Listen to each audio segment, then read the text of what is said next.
करुणा मुंडे या नेहमी कोणत्या न कोणत्या कारणाने चर्चेत असतात। आता कोर्टाने दिलेल्या एका निर्णयामुळे त्या पुन्हा चर्चेत आलेल्या आहेत।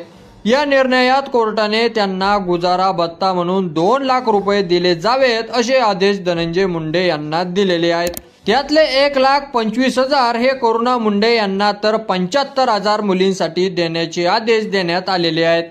करुणा मुंडे आणि त्यांची मुलगी शिवानी यांची सध्याची आर्थिक परिस्थिती तसेच अन्य निष्कांच्या आधारे त्यांना अंतिम देखभालीसाठी हे 2 लाख दर महिन्याला देण्याचे आदेश आहेत। त्यामुळे करुणा मुंडे यांची आर्थिक परिस्थिती काय आहे, त्याची एकूण संपत्ती किती आहे याची चर्चा सुरू झालेली आहे।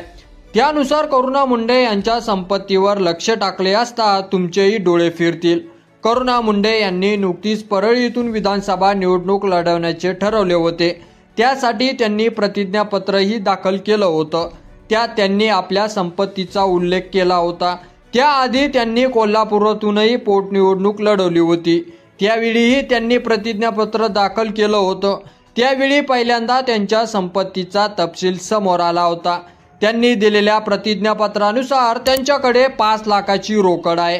राष्ट्रीय बचत योजना, विमा पत्रे यामध्येही त्यांनी गुंतवणूक केलेली आहे। जवळपास 17 लाखाची त्यांनी गुंतवणूक केलेली आहे। तसेच सोने चांदी मौल्यवान वस्तूचाही त्यांनी यात उल्लेख केलेला आहे। त्यात त्यांच्याकडे 900 ग्रॅम सोने आणि 5 किलो चांदी आहे। बीडमध्ये त्यांच्याकडे 10 लाख किमतीचे घर आहेत, तर मुंबईतल्या घराची किंमत ही जवळपास 4 कोटीपेक्षा जास्त आहे। त्यांच्या नावावर मध्य प्रदेशात इंदूर येथेही जागा आहे। त्यांची सध्याच्या बाजारभावानुसार किंमत ही 2 कोटी रुपये एवढी आहे। करुणा मुंडे यांच्याकडे स्वतःची गाडी देखील आहे। त्यामुळे 2 लाख देखभाल भत्ता मिळालेल्या करुणा मुंडे यांच्यावर सध्या कोट्यवधीची संपत्ती आहे। मुंबई न्यायालयाने कौटुंबिक हिंसाचार प्रकरणी करुणा शर्मा यांनी केलेल्या अर्जावर 4 फेब्रुवारी रोजी सुनावणी केली।